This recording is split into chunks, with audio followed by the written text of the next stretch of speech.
Allez, allez, plus vite.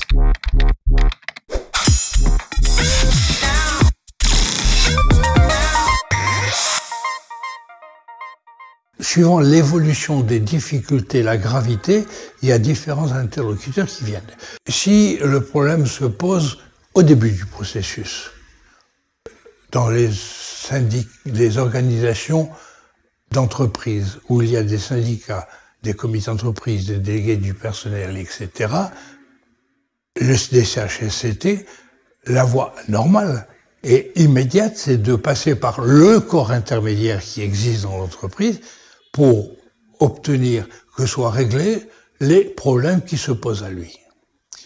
Ça, c'est la première étape pour les problèmes au quotidien. Et il faut bien dire que on a l'esprit polarisé sur les cas dramatiques, mais il y a également des entreprises dans lesquelles le salarié vit normalement son contrat de travail et n'a pas de problème.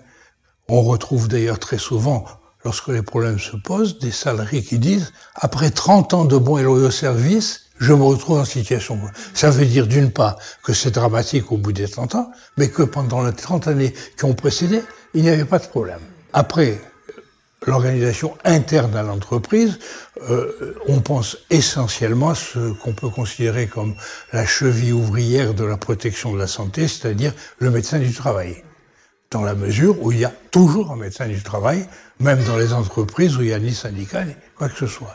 Le médecin du travail est sans aucun doute la personne à laquelle, lorsqu'il y a des problèmes dans l'exécution du contrat de travail, des problèmes qui ont des répercussions dans le mal-vivre au sein du travail, de s'adresser à lui.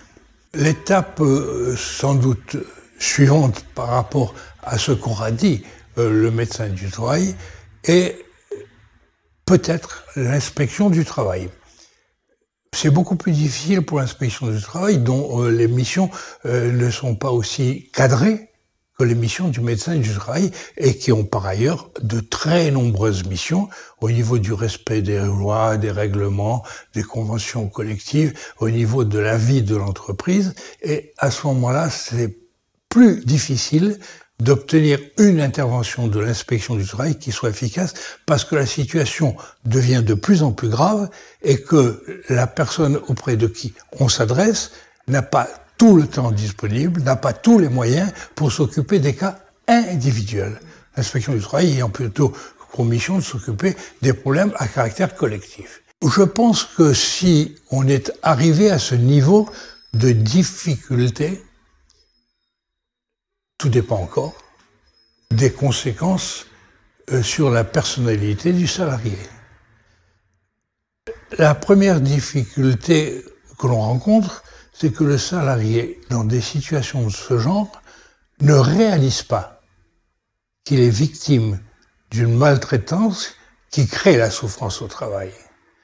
Il y a d'abord une première prise de conscience qui doit intervenir, et cette prise de conscience, il faut évidemment que le milieu familial, les amis, les collègues de travail aident à cette prise de conscience. Et à ce moment-là, la première réaction normale, dès que la conscience est prise du fait qu'on vit dans une situation pathogène ayant des conséquences graves sur la santé, avant de péter les plombs, d'aller dans un centre de la souffrance au travail pour pouvoir être aidé et assisté, ou vers des médecins spécialistes.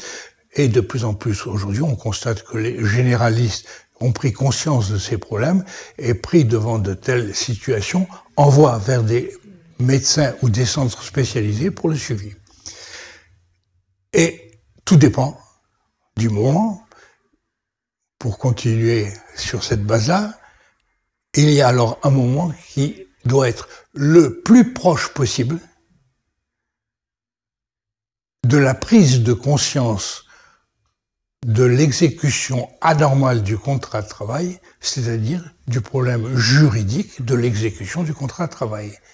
Et le fait de consulter un juriste spécialisé en droit social, voire un juriste spécialisé dans les problèmes de maltraitance, est un élément extrêmement important pour pouvoir aller de l'avant.